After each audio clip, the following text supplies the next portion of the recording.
Let me start by asking you a couple of questions. Are you an accidental project manager? Well, I was. Let me tell you what happened. One day after lunch, my boss came in and he said he was going to make me the project manager on this big effort we'd been working on. And wow, I mean, I was thrilled. That is for a few minutes.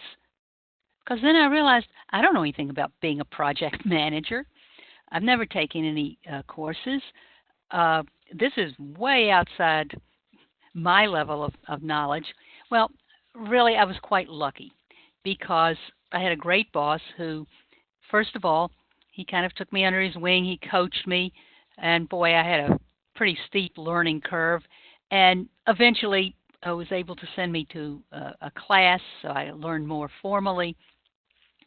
And since then, I've had an opportunity to manage a whole lot of different types of projects. But one of the things I realized as I was going through the training was, well, I've actually managed a project before or been involved in a project before. I just didn't know it. I didn't call it by that name. And many administrative professionals are in the same boat. Uh, think about it this way. You've probably managed projects and maybe just didn't know it. For example, have you ever been asked to, uh, say, put together a big meeting for the company and work out the logistics and do all that sort of thing? Or maybe the offices were moving and you were kind of in charge of that. In other words, these big assignments that kind of get plopped on your desk outside your normal day-to-day work, those, in fact, for the most part, are projects. And we take on these extra duties and somehow we struggle through. So today we're not going to so much worry about the terminology of a project, but about what you can do when you're given one of these big extra assignments that you're expected to fulfill somebody else's essential goals or objectives. So we're going to give you some tools today and some techniques and approaches that I think are going to help you be much more successful. I'm sure you've been successful up to this point, but this is going to help you really take it to that next level. So here are the basic things that we're going to focus in on and look at. And they're really at the core of managing any project. The first thing is the business problem. We absolutely have to figure out what that is. And that's not always easy, and we'll look at that in a moment. We have to be able to communicate, which I'm sure you're already great at. And then we're going to have to collaborate with folks and cooperate. And these are folks that aren't maybe even in our own department, and we certainly don't have any control over them. And yet we need their cooperation and collaboration to get the job done. We need information from them. We need them to do things.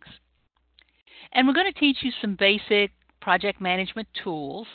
And here we're not really talking about fancy software tools. We're talking about some simple things you can do with a pencil and paper, or do a Word table, or even if more sophisticated, an Excel spreadsheet. But they're things that you can do without necessarily having fancy software to help you. And finally, we're going to talk about how do I go about making sure that I'm constantly improving my results from every project I work on. So we'll start out with some definitions. And at the bottom of your screen, you notice that we acknowledge the project management body of knowledge. It's an organization called the Project Management Institute, and that's Project Management, PMI.org. And they have enormous amounts of resources, and it's an organization that's made up of formal project managers from all around the world. And so they've put together what they see as the most important best practices when it comes to managing projects. And they put it together in that project management body of knowledge, and we sometimes call that the PMBOK. You don't have to remember all this, but there for information for you. And at the end of the webinar today, we're going to give you some resources, including this one, that I think will be very, very helpful for you. So first of all, what's a project? Well, here's their definition. A project is a temporary endeavor undertaken to create a unique product or service. And for example, we gave you a couple of examples, moving the office, putting on a big meeting, and so forth. Now, it's temporary because it has a definite beginning, middle, and end. And here's what they say about its uniqueness. The delivered product or service is different from others. Projects achieve strategic needs outside operational means. A very fancy way of saying this is extra stuff that is more than what we expected to do day to day, that we have to do and get done.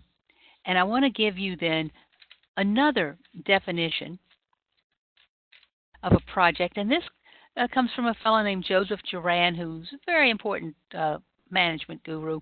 And he said, a project is a problem scheduled for solution. I like that definition. It's a little easier to remember. But think about this. So what's a problem? A problem is a gap between what we have and what we want. So that problem solving is what a project is really all about. Now, every project has constraints. I've never seen any project, big or small, that didn't have constraints. And these are the typical ones that you run into. The schedule. You can't see it quite over there on the far left of your screen, but it says risk.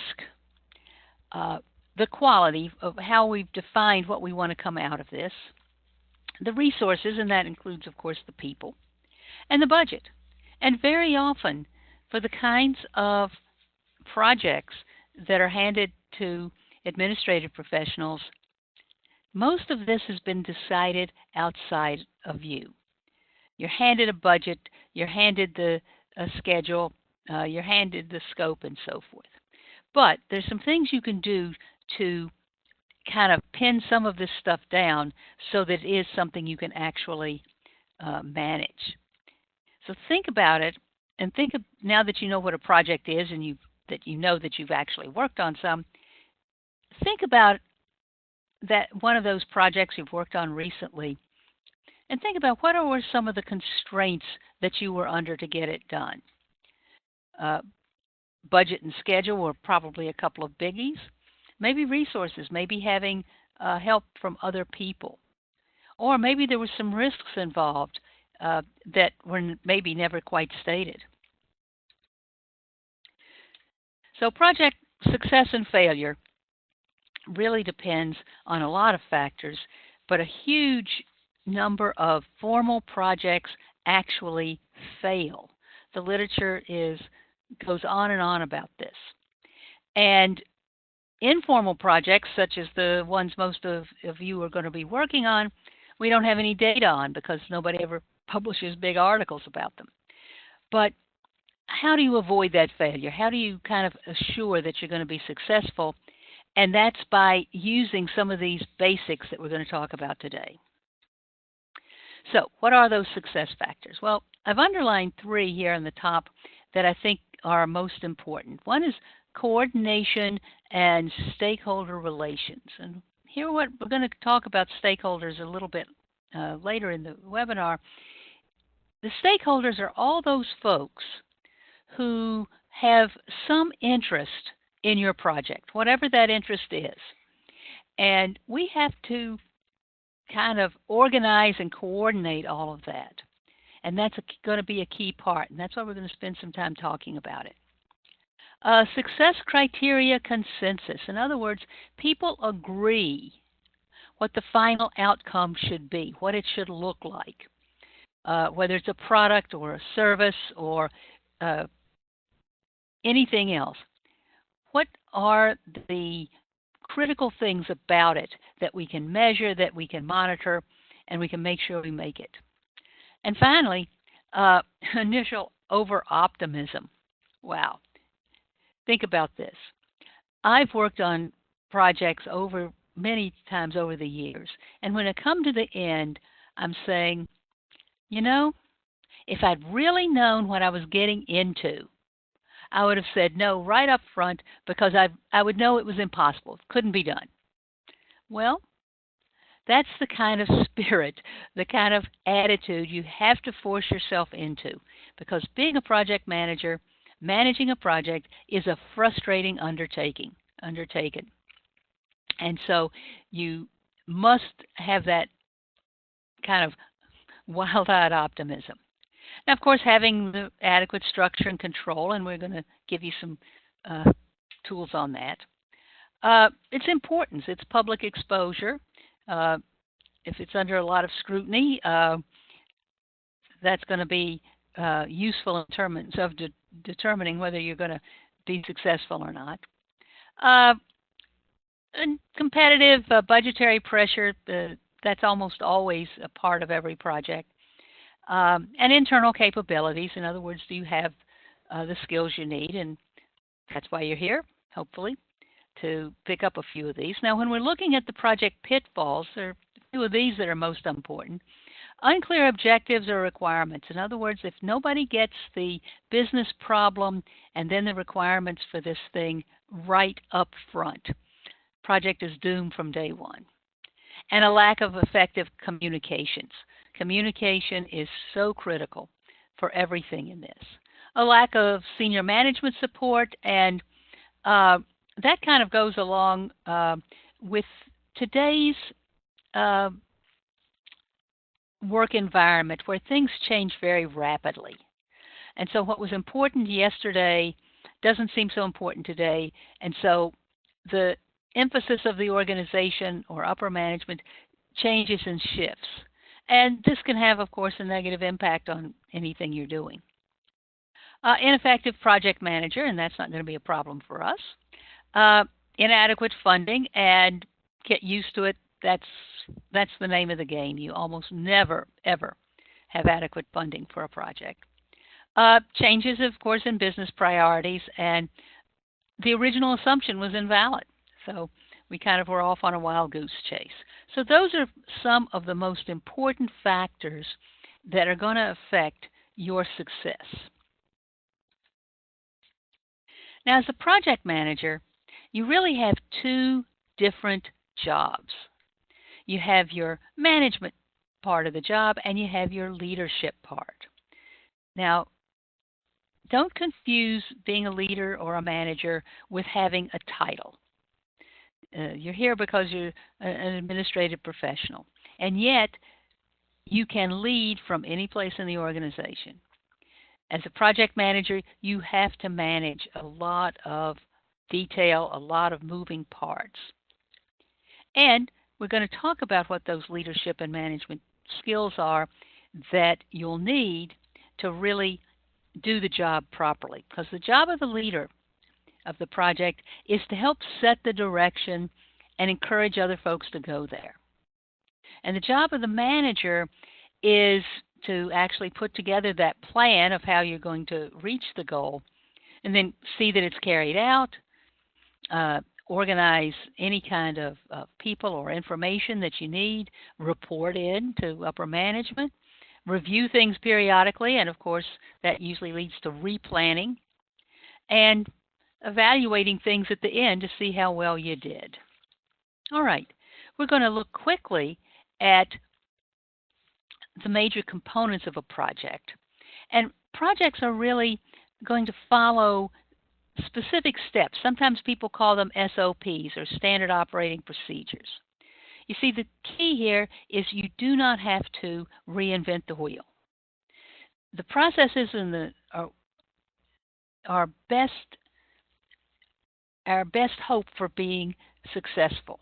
Why? Because if we follow the steps and the kinds of things we're going to talk about, then the most important thing is they give us consistency.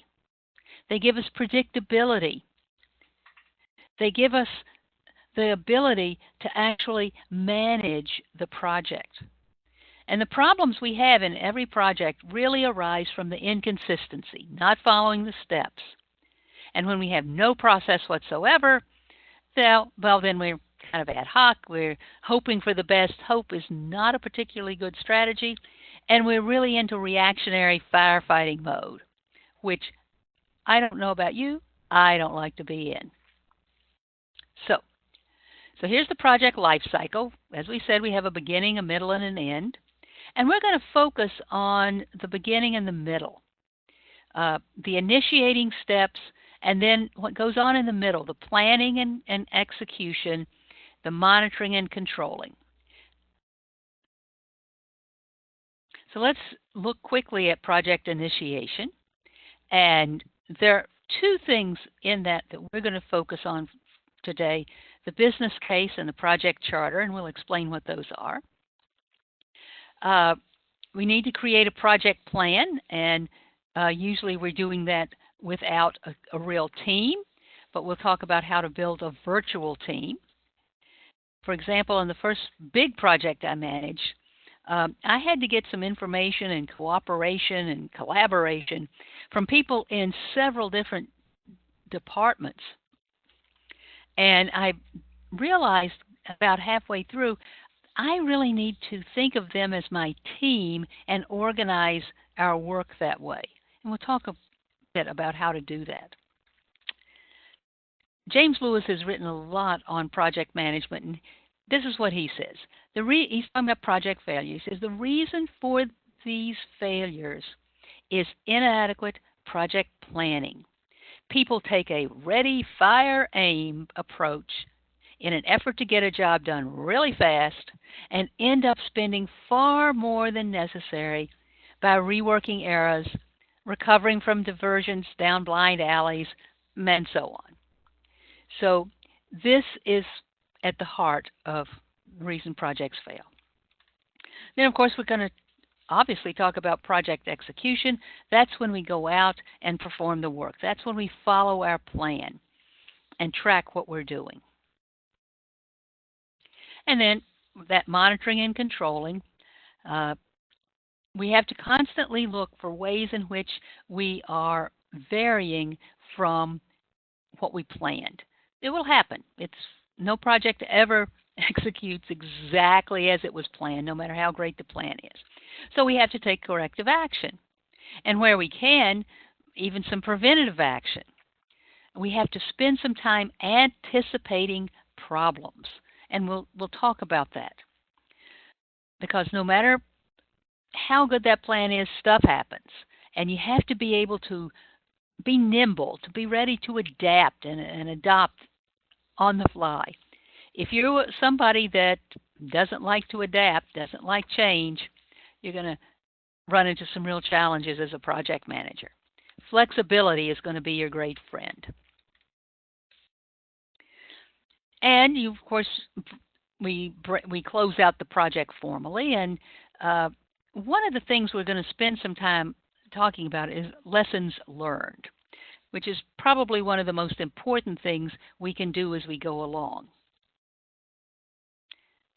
So let's dig down on that project initiation.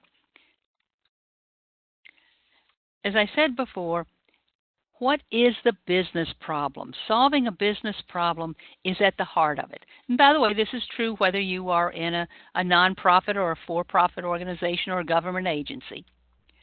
It's still a business problem. And one of the things that we often have to do at the beginning, and here's where good communication comes in, is we have to help that customer or that person who has asked us to do this to really understand what the business problem to be solved is. Because often they hand us a solution. And so what do they need to accomplish they cannot accomplish now or is difficult to do now? What is the impact of this issue on their objectives, their customers, their service, their effectiveness, their efficiency, their morale, whatever? And by asking those questions, they can narrow it down so that you can understand what is it they're really after. Remember, They've never seen this thing before, so sometimes it's hard for them to imagine it or define it clearly. Let me give you an example. Near where I live, there's a major road that crosses a railroad crossing. It's all on the same level. And so, as you can imagine, at rush hours, with the trains going through, it gets really backed up. Now, I know that one of the things that happened at the beginning of a project to fix this problem was that someone came and said, well, let's just build an overpass over the railroad. See, that's a solution. What's the real problem? The real problem was, what is the best way to keep rush hour traffic moving on Avenue X? You see what the difference that is? Because there's several different solutions there. Maybe you can divert traffic onto another street, build an overpass, or find some other solution. So you want to make sure that they really have honed in, and you'll do this by asking questions to find out what that real true business problem is, because once you have that, you can focus everything and keep it on track. Now, nobody is going to ask you, in all probability, to build a business case, okay? However, this is something I want to suggest really urgently, is that you develop your own business case for yourself, for your own sanity, and to be more effective.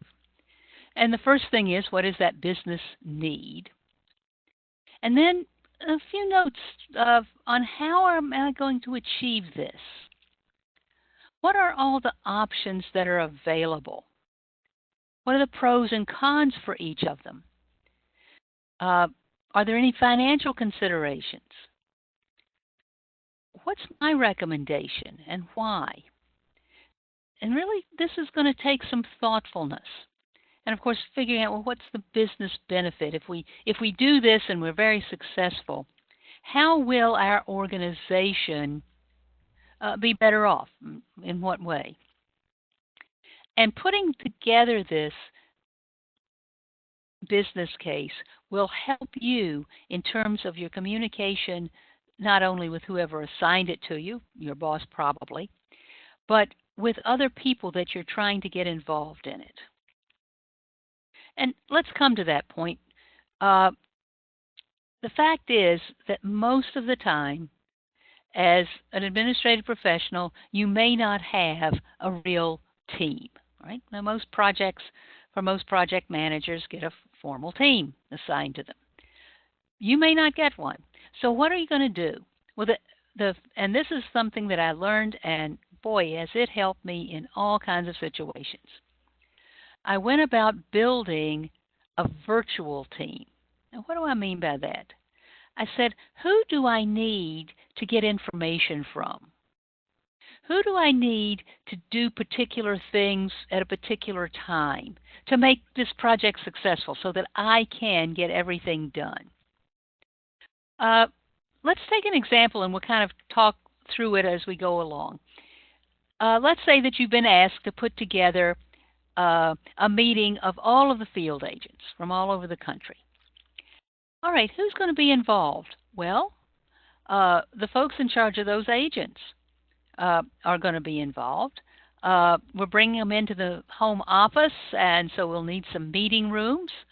We'll need to arrange for some catering for the meetings. We need to talk to folks in a couple of departments about what specific kinds of things they want going on at these meetings. Why are they being brought in? And so forth. So there are a lot of different moving parts, a lot of different people involved. And so I began to think of those folks as my virtual team. And so I want to periodically, if I can, get them all together in the same room. Now, that may not be possible. Maybe several of them are all over the United States or maybe around the world. So what can I do? Well, today you're on a webinar.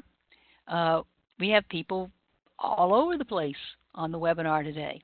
And you probably have this technology right at your fingertips. You can have meetings that way. But at least in some way, periodically get them together, at least in groups of 1 or 2, and so that they can have input into your project plan. See, when people have that input, they're much more likely to get involved. So what you're going to do is grow this virtual team. So build key relationships and recruit some of those key people from other places. And I've always found it best to approach them by asking for their help. If I walk in and say, hey, I'm going to need this information by next Thursday, I may not get it. So this is where we have to use a little diplomacy. Listen, Sam, can you help me out? I need this information. How long do you think it might take you to get it? Is there any possibility I could get it by next Thursday? Right? Ask for help when you need it. And then consult them on the various tasks and decisions and scheduling and all the things that go into putting together your project plan. And again, as I said, if you can get them physically to a meeting or virtually to a meeting periodically, not that often, you can't impose on their time too much, that's even better. Communication here is the key. Communicate, communicate, communicate. All right, so who are these stakeholders? And as we said, these are individuals, organizations that are going to be impacted by this project or have an impact on the project. So who's going to benefit from this? Who's going to be impacted positively? Who's going to be impacted negatively? Who may actually oppose this project and resist it a little bit? Who may feel threatened by it? What are the hidden agendas? Now, every organization has them. Which ones are you aware of? So the project management key skill here is understanding the expectations of all these various stakeholders and then converting them into the basic requirements. So the first thing you have to do is identify the players and what they want, and to kind of recruit them onto being part of your virtual team. And again, you always find 1 or 2 folks out there who will be much more active in supporting you. And you want to support them back, of course, in any way you can. And then you're always going to run into folks that you kind of have to work around. So identify them as early as you can in the project, and then we're going to classify them, if you will, around 2 different parameters. How much power do they have over you and the project? And how much interest do they really have in the project? And here's our first tool, if you will. We make a simple analysis. You see, I've just used 4 quadrants. And I'm looking at the power as either high or low, and the interest, low or high. And I'm going to identify all those stakeholders, and I'm going to put them in one of these blocks. Now, again, you can do this with a pencil and paper. You can do it with a whiteboard and a marker. You can do it with a flip chart. You can do it, make yourself a little table in Word. Doesn't matter. This is for your interest only. This is not to be published anyplace. This is not to be out in the world. But this is information for you. So, where do all these folks belong? Who has high power but low interest? Who has not much power and not much interest? Who has high interest but low power? And who has high interest and high power? And I put all those names in the appropriate box. And now I know what I need to do with them. So for those folks in the lower left-hand corner,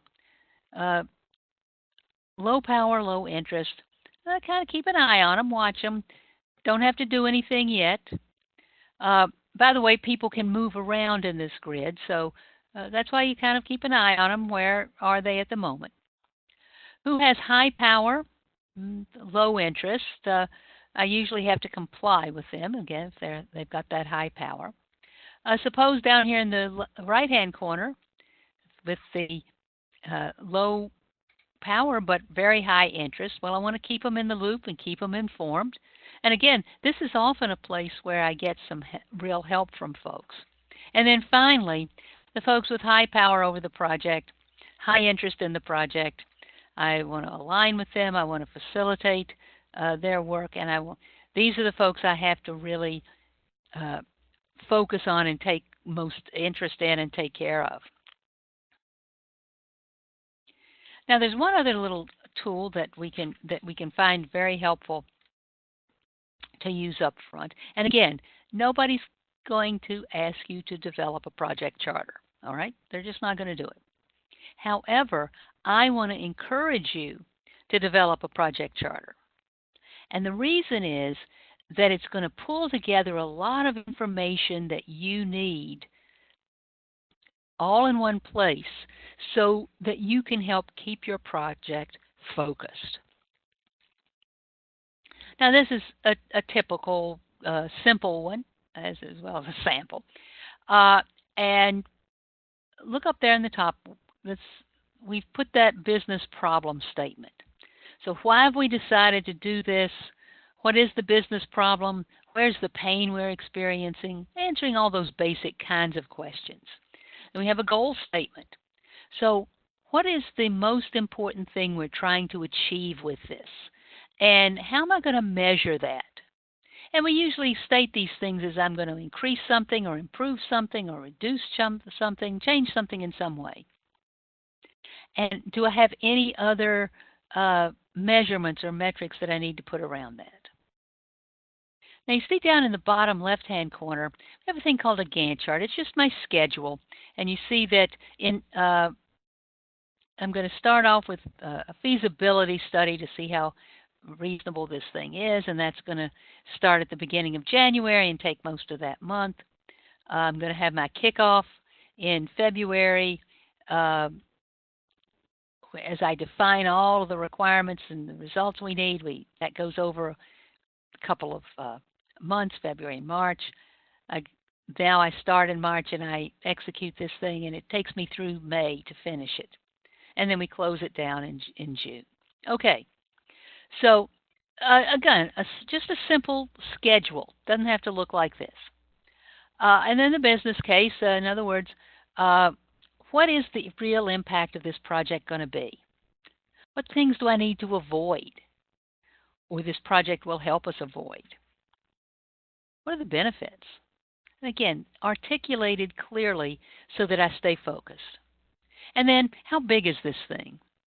What is the scope? What things is it dependent on? Where am I going to get synergy with other areas? And what is out of scope? In other words, on this project, we are not looking at X, Y, and Z. And then I kind of have a list of all the folks involved. So, the steps in the planning, we've got the what, the how, the who, and the when.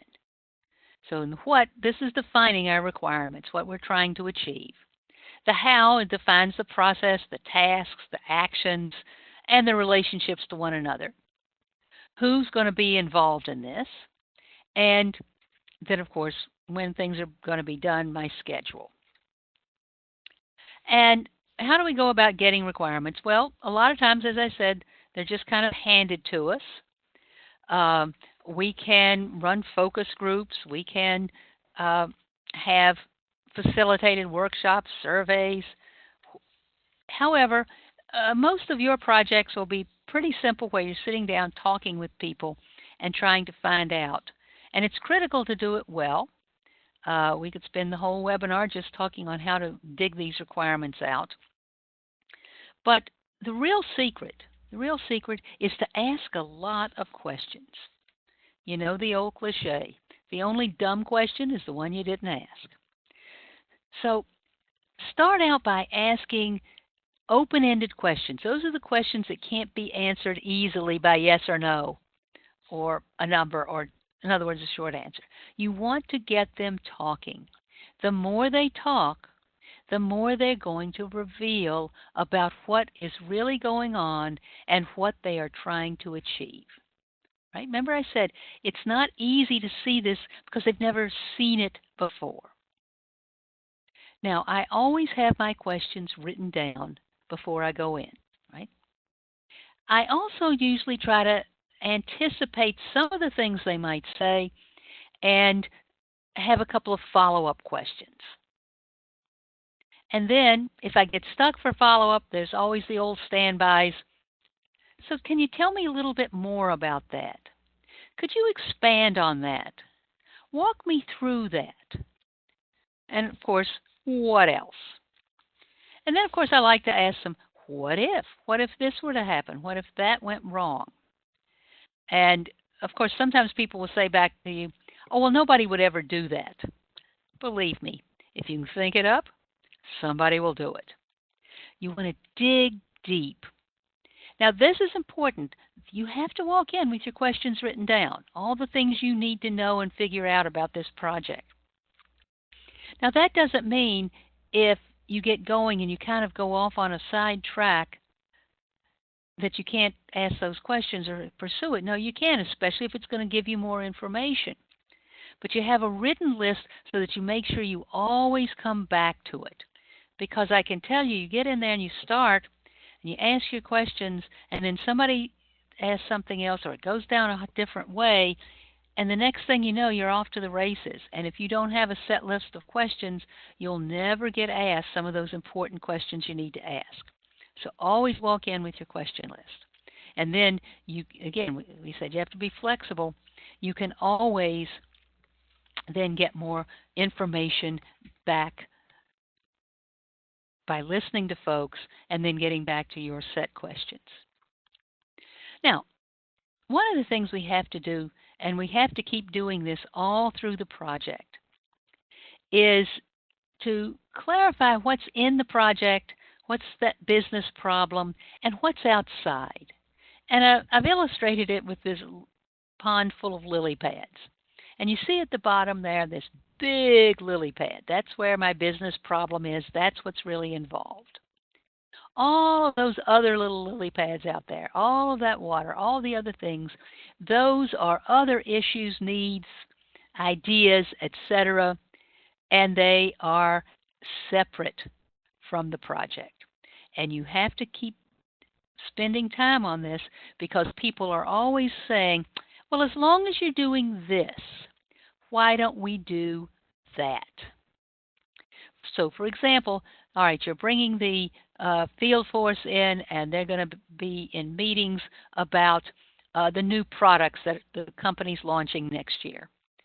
Somebody invariably will come to you and say, well, as long as we're bringing them in for this, why don't we have them meet with this group? Why don't we have them do this? Let me have them for a half day to fill them in on something else. And if you don't keep a close watch on your project, it will get out of hand very quickly. And remember, you don't have the budget or the schedule to be able to meet all of those concerns. So you're going to have your project objectives, and they're measurable in some way. These are the success criteria, we sometimes call them. And, of course, we have our schedule, our costs, our targets. And usually we define a few deliverables.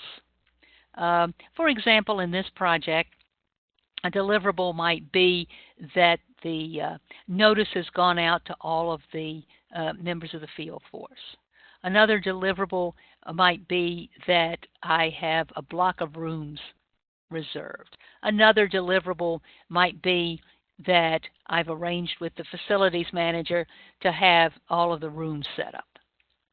There are always constraints and assumptions that you have to figure out. And then the acceptance criteria, in other words, how am I going to know that I'm done and successful? For example, if you're having this meeting of the field force, it might be the evaluations at the end that say, yes, this was a very effective meeting. The field force really got a lot out of it. And of course, that's scope description, because you want to watch out for the scope creep. And that's what we've been talking about, people trying to cram additional stuff into your project. All right, so let's look at some project constraints. And in our illustration here, we've made a simple grid. And again, you can do this on a piece of paper, Word table. If you want to get really fancy, you could put it in an Excel spreadsheet. And here we had 3 constraints on our project, A, B, and C. And I'm going to look at both of those constraints and see how they stack up against 2 factors. What's the impact of this particular constraint, and how important is it? And you see I've got a 1 to 5 scale there that I'm going to decide, okay, constraint A, what's the impact if it happens, when it happens? Well, maybe it's kind of moderate, so I'd give it a 3. Or maybe it's high, I'd give it a 5. How important is this constraint? Well, it's not really very important, so I'm going to give it a 1 or a 2. Or no, it's very important, I'm going to give it a 4 or 5.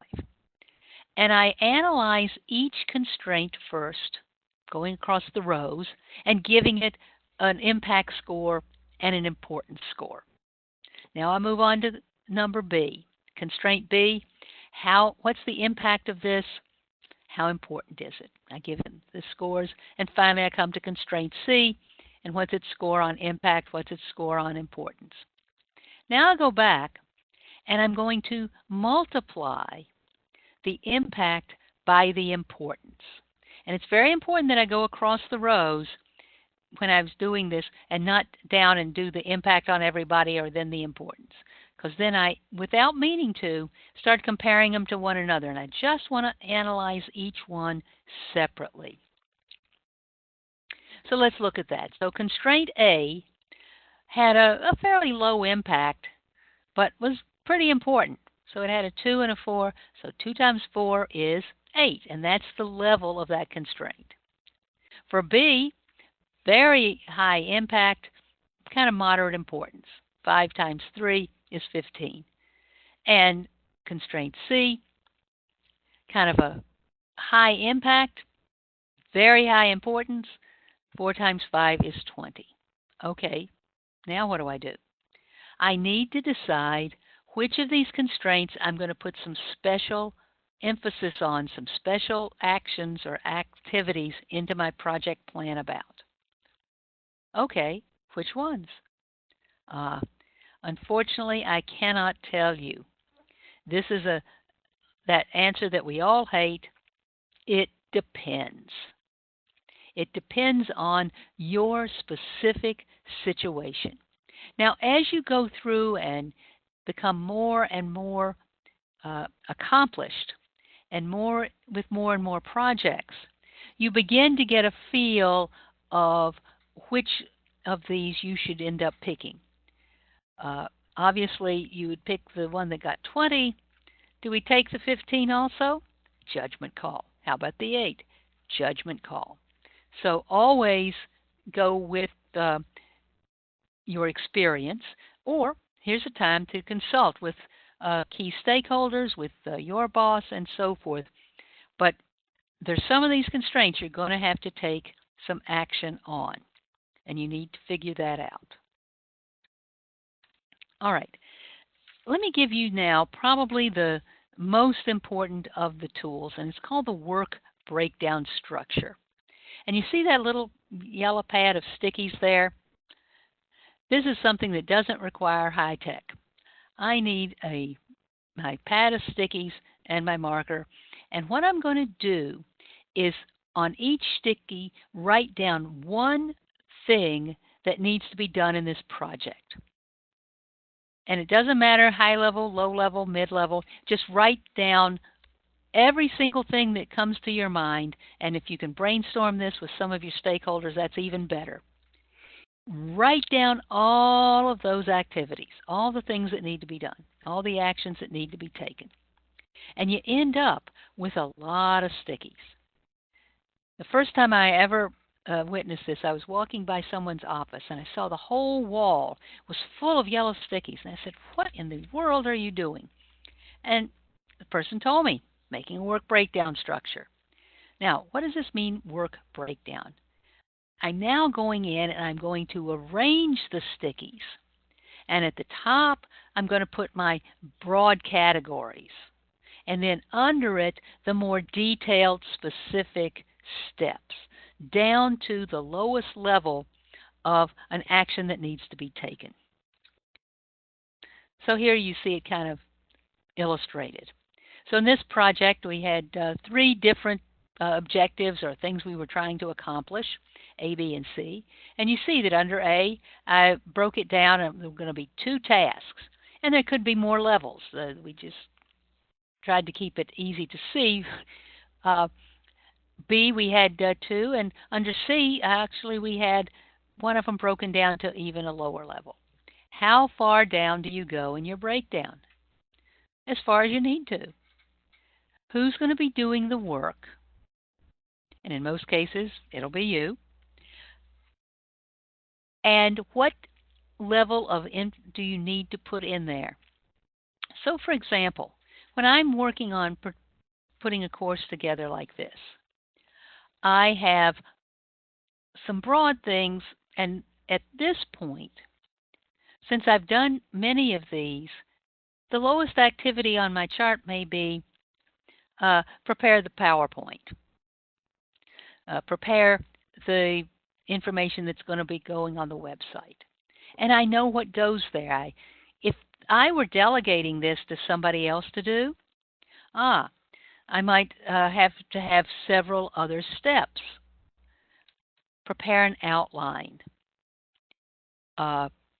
Find illustrations for each of the major points. Decide which points are going on to each slide, right? So I'd have to break it down and further into detail. So the amount of detail is the amount of detail that you need, again, a judgment call, to be successful. And so we've decomposed now into our lowest, down to the lowest set of tasks that we have to do. And now we're going to use this to execute, to actually carry out the project. Why, I've got all of those steps there now. I'm going to use it to estimate how much time is it going to take me. I'm going to use it to monitor and track what I've got. I'm going to use it to plan future projects. If you see at the bottom of the page here where it says correct breakdown, is it reusable? For example, working on our meeting of the field force. Well, this may not be the only time I'm asked to plan a big meeting. So I can save my work breakdown structure and all the elements for the next time I'm called on to do such a big project, to bring people in for a big meeting. And some of the steps may not be applicable, so I can move those out. I may need to add in some extra steps, but the basic backbone of putting together a big meeting like this is pretty much the same. And the idea is that now that I've gotten through this work breakdown structure, now I can put this into my plan. This is the point at which it may go into an Excel spreadsheet, right? Because I now know what are the big categories and what goes under what. Or if you have project management software, know how to use it, this is the point it goes into that project management software. Because now I have it at such a level of detail that I can schedule things, I can budget, I can assign people, I can track it. Now there's one more thing we're going to do with these stickies. And this again is going to help us develop that plan. I need to know what goes first, second, and third. What things can happen independently, what things are dependent on other things happening. So here you see a simple what we call a logic diagram. And what I've done is that this particular one has 6 tasks on it. A, B, C, D, E, F. Okay. And these tasks are activities. And you see that A and D can be going on at the same time. They're independent of each other. I can work on both of them, or if I had somebody else to work on one, that would be great too. When it comes to B, task B, I have to have done tasks A and D. I have to have completed those. When it comes to task E, as long as I've completed D, then I can do E. But C requires both B and E to be finished. F only requires E to be finished, and then we're done. Now, I do this to get started by taking my stickies and now arranging them again. Again, you can do this on a tabletop, on the wall, wherever you like to do it. And this helps me see what is dependent on something else. Where do I have to have done work on one of the things in order to be able to do work on the next one? And once it gets too big, by the way, once the project gets too many tasks involved, too many activities, it's really too difficult to do this by hand, arranging stickies. And this is the point at which, if you've got software, it becomes in really, really handy because it can handle this for you a lot easier. Because now we're going to develop what we call, or figure out, what is the critical path. And what this does is it predicts the total project duration. How long is this thing really going to last? It tells me when's the earliest I could actually have all this work completed. It's the longest path through the logic diagram. And if a task sits on that critical path and it slips, the whole schedule slips. That's why it's called the critical path. Let's look how that might work. Let's go back and take those same 6 tasks, and we figured out how much time each one takes. So A takes 1 day, B takes 2 days, C takes 3 days, D takes 2 days, E takes 1, F takes 1. Okay, so when we look at here and we see A and D, they can go on at the same time, but D takes longer. It takes 2 days. Okay, so the critical path is starting there. When I'm looking at B and E, which are going on at the same time, E only takes 1 day, B takes 2, so the longer path is through B. And the same with C and F. So the critical path here is D, B, C. And how many days is it? 2, 4, 6, 6 days. So that means the earliest this project could be finished is 6 days. It also means that if D, B, or C take longer than the allotted time, I could be in trouble. But look what happens now. D still takes 2 days, but E, which was 1 day to begin with, is now 3 days. So that's taking longer than the B at 2 days. So now the critical path has shifted, and it's D, E, C. 2 plus 3 plus 2. 7 days. My project has slipped by 1 whole day, because E took me a lot longer than I thought it was going to.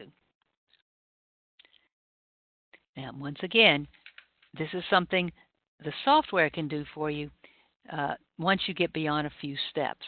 But it's an important use to figure out how am I monitoring this stuff to see, am I on target or not. So delays in the critical path, project is delayed. And I have to take some kind of corrective action. The critical path does not necessarily have the critical or the most important activities on it. Right?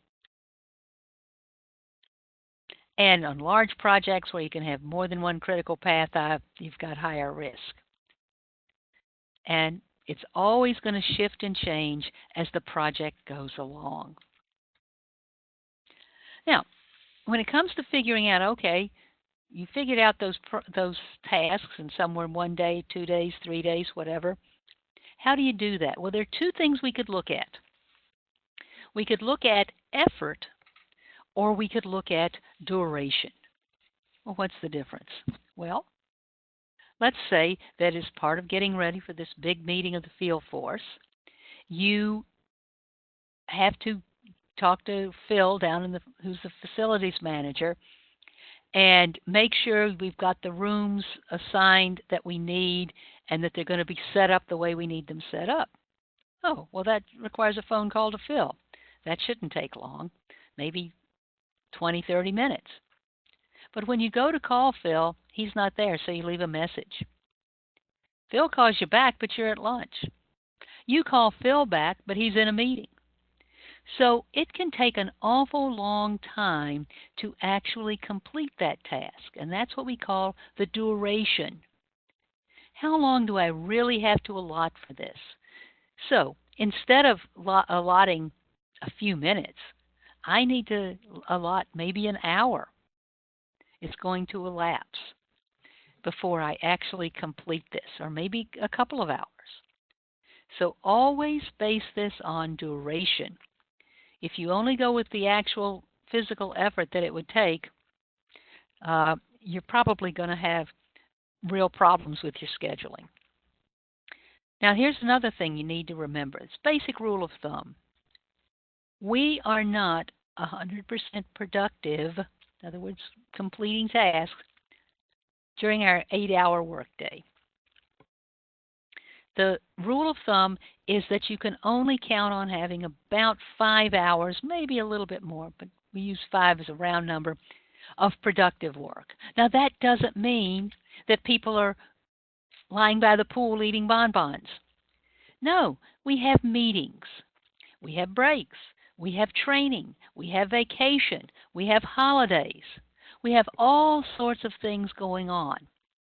So that in calculating how much time is going to be required for the project and getting things done,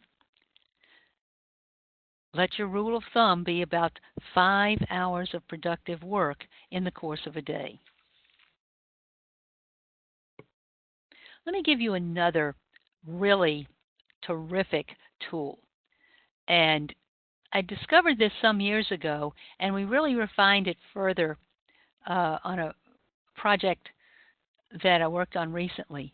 And this is called your RACI diagram. R stands for responsibility. Who is in charge of, who is actually performing the work?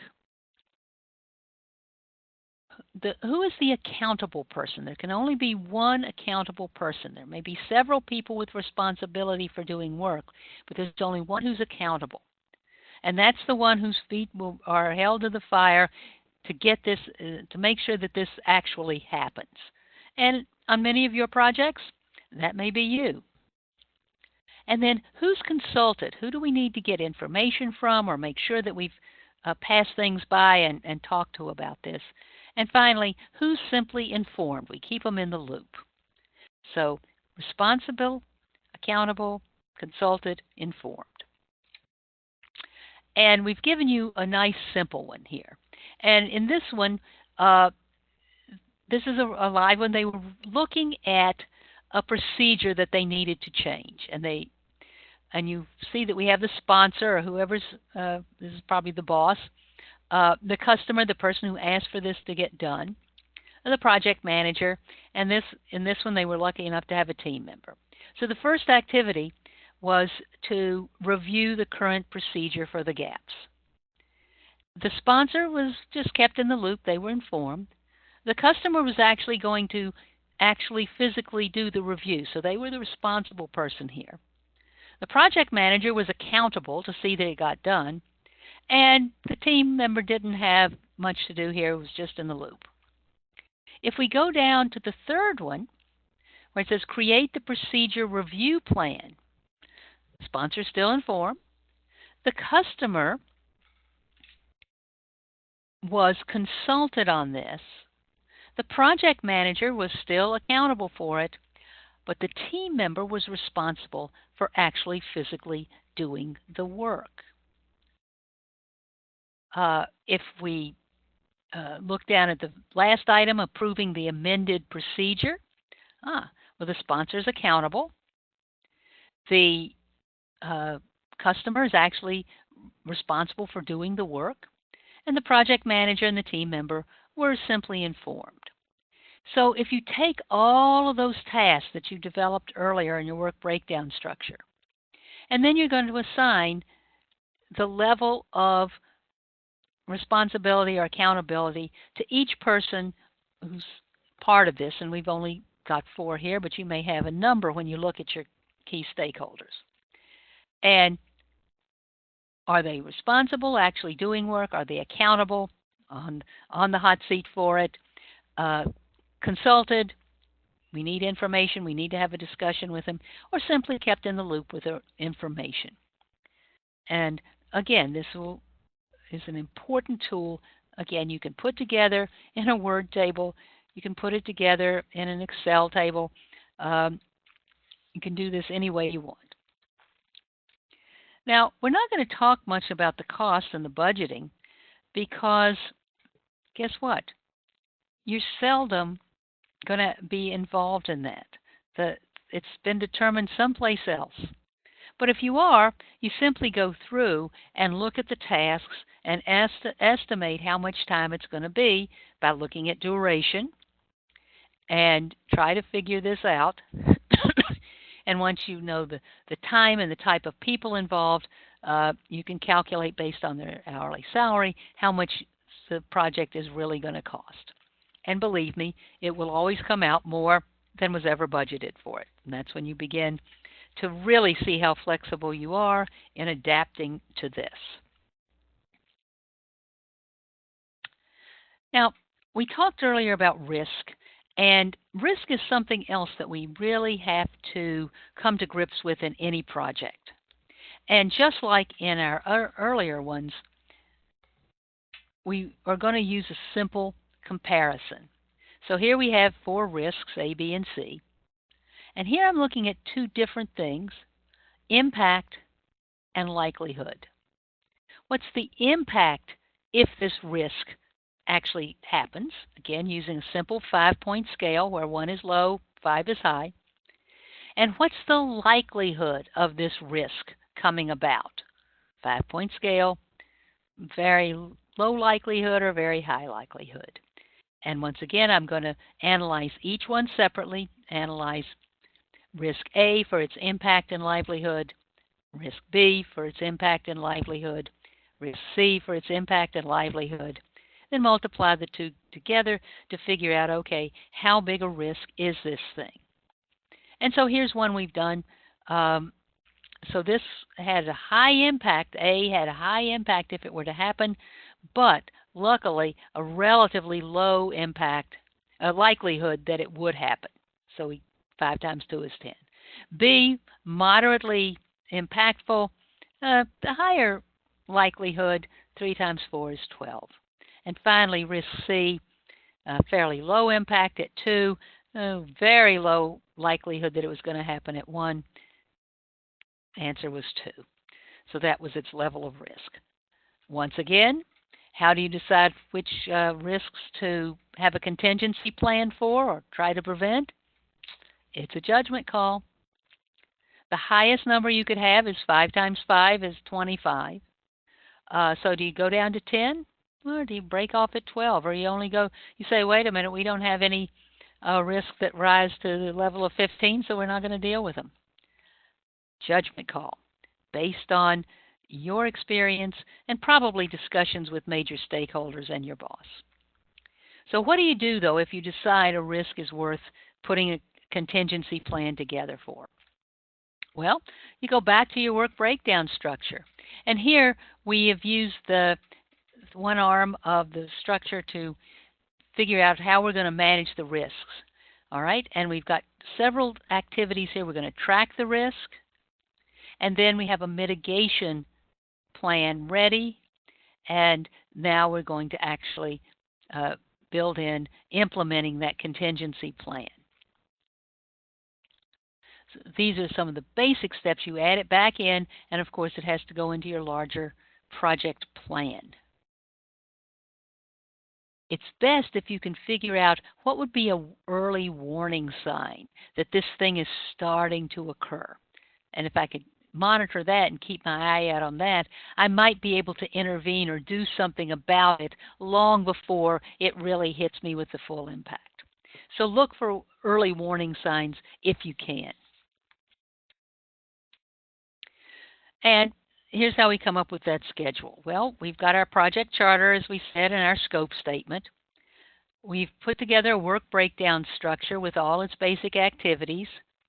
Hopefully we've been able to do a logic diagram and a critical path, maybe yes or maybe no. And then we figured out the duration of all those activities and what the resources are, the number of people and hours they're going to spend. And we put that information together, and that helps us put together the entire schedule.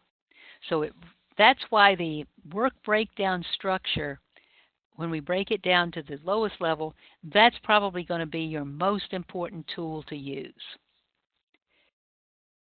And you see now how valuable it is in helping you put together your final project plan. All right, now it's simple. We just simply go out and put the plan into action. Oh, if it were only that easy. But again, we have to communicate that plan. We've got acquire resources here in parentheses, and this goes back to the fact that if you don't have folks assigned to work with, this is where you're going to try to put together that virtual team of at least some of the key stakeholders who can be part of your planning and part of the execution. And you have to resolve the issues and the queries and anything else that's going on. Give out information, get information, coordinate the activities of everybody involved. Now, it's always good if you can have a few meetings. We like to see a progress review meeting. Now, how often should you do this? I'm sorry, the answer is it depends. For example, bringing in the field force for this big meeting is probably a project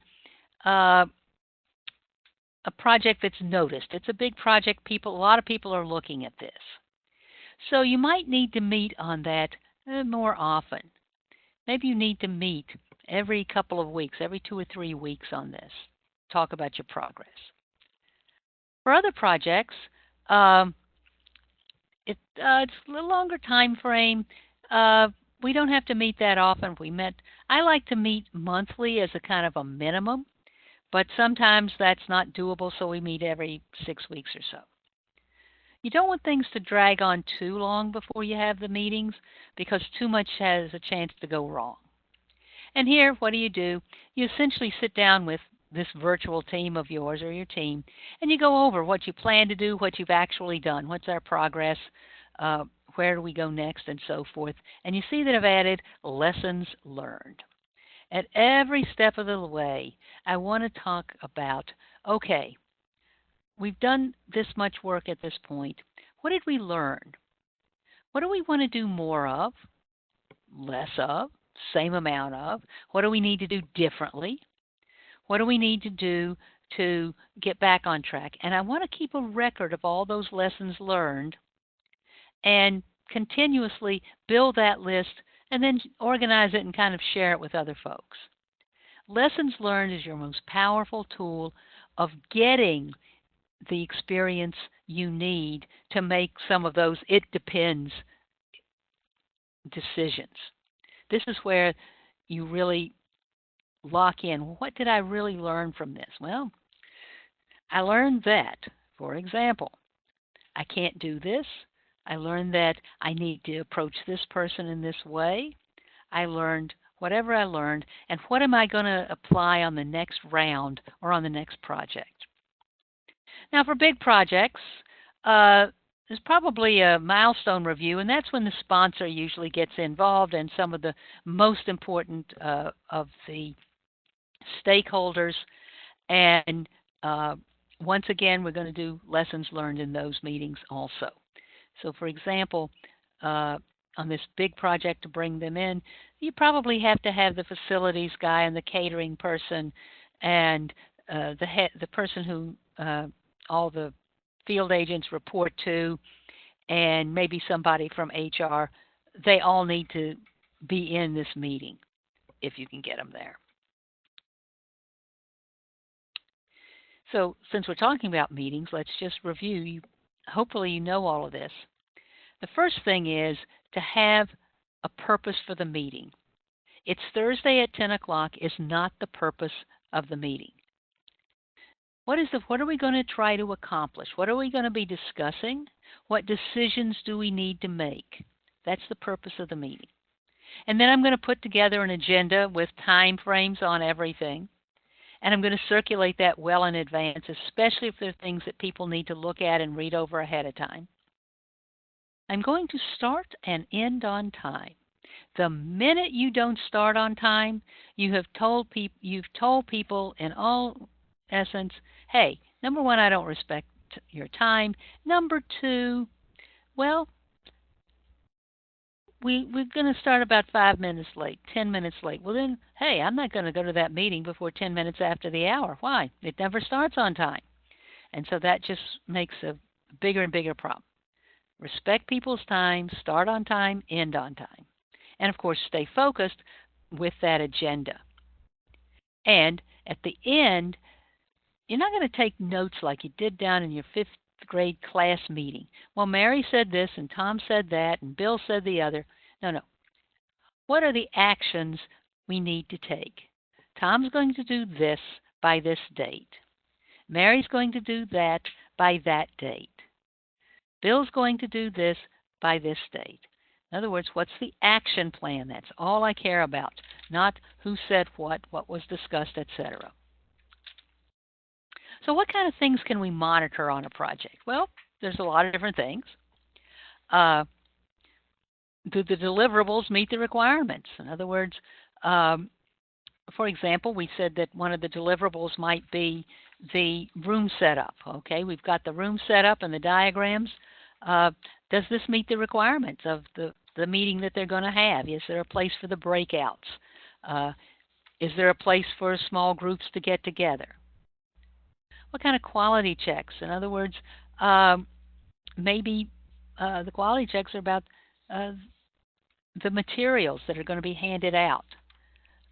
Are they in the right format? Do they follow our company guidelines and so forth? Constantly verifying the scope. Yes, no, we're not going to have these ancillary meetings. What are the risks and where are we with the risks? Any stakeholder feedback we're getting and how are we folding that in? Always, always, always looking at the actual versus what we planned when it comes to our scheduling and the costs. And did we have to make some changes, and how did we inform everybody of that? Now, things never go as planned. You've all heard of Murphy's Law. Anything that can go wrong will go wrong. Had that happened just this morning, and saw some, just to tell a quick story, in the area where I live, I happen to be one of the people that's called a civilian observation patrol. We drive a sheriff's car around the entire compound, which is really quite large. And we report things that we see going on. Well, this particular day, somebody stopped us. They said they'd seen an intruder coming into the area. Okay, so we called security. But security couldn't come and help us. Why? Well, that morning, someone coming into the complex had run over the foot of the person at the main gate. And so one of the security people had to be on the gate. So they didn't have anybody then, because that the security card that was available was on an emergency medical call. So that's what I mean by Murphy's Law. Anything that can go wrong will go wrong. That, many people say, Murphy was an optimist. So the scope will change. Estimates and actuals will differ. We'll have infrastructure problems, human resource issues, unanticipated crises. So we have to make a plan, monitor all of the risks and so forth, and be ready to replan whenever we need to. This is what I said before. You must be flexible and ready to change your plan at any point and adapt to a different situation. Adapt and adjust. That is the key to successful project management. All right, so finally the project is over, and we have turned over the project to whoever ordered it. And so if we're talking about our bringing in the field force, and they've had their meetings, they filled out their evaluations, and they've gone home. Project completed. I've handed in my final report, and we've noticed that the evaluations were really quite high, and the meeting was a great success. So we finish the work, we hand it over, we get acceptance, we review our overall performance, we harvest the benefits, put everything to rest, disband the team, which didn't exist in the first place, but celebrate. So bring all those stakeholders that really helped you on this project. Hey, bring them in for pizza on Friday afternoon. Do something to acknowledge how much they contributed to helping you be successful. And do a final lessons learned. Remember, we're doing it all along. Don't wait to the end or you'll forget a lot of stuff. And it uses the power of hindsight. It gives us a chance to take stock and improve our future performance. What did I learn from this that I'm going to be able to do better in the future? No blame game. That's not allowed. And the timing is essential. You can't let too much time go or people will forget it. So do it at every single meeting. So what are our project takeaways? Well, we have reuse possibilities. We have our best practices that we've already talked about. Our lessons learned, lessons learned, lessons learned. And then we look at which of our risks actually happened, actually hit. Which of them actually hurt? What did we learn from this? What are the lessons learned from that? What new skills did I acquire? What did I get better at doing? Where do I need to kind of hone up a skill a little more? What kind of things did we measure, and how good were our measurements? Again, we always are looking back. And then, do the customers report any problems?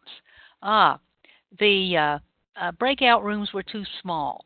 The coffee was too late in the afternoon, or you didn't serve enough nice cookies in the afternoon, whatever that feedback is. And that gives us input to prevent problems, to improve the process, to do things in the better in the future. And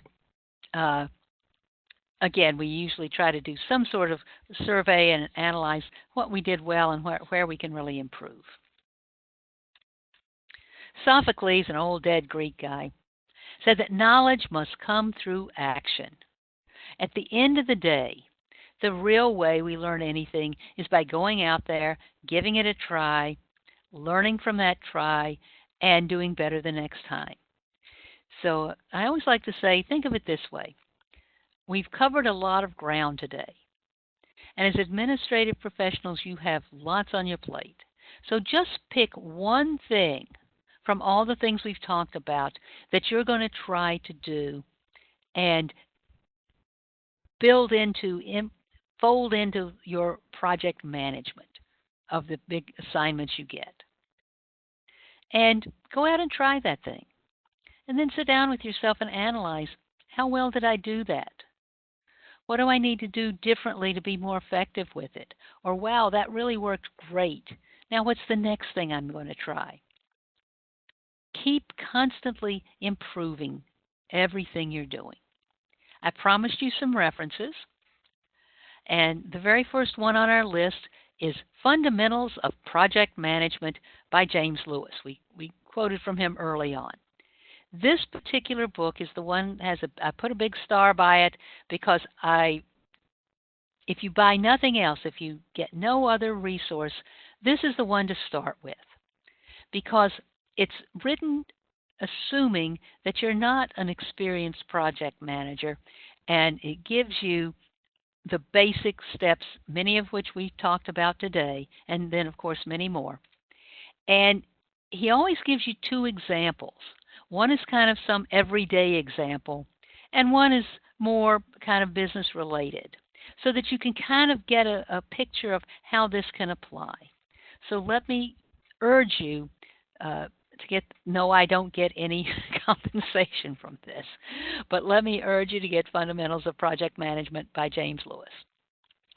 Now, of course, we mentioned the Project Management Institute, PMI.org, and their Guide to the Project Management Body of Knowledge, the PMBOK.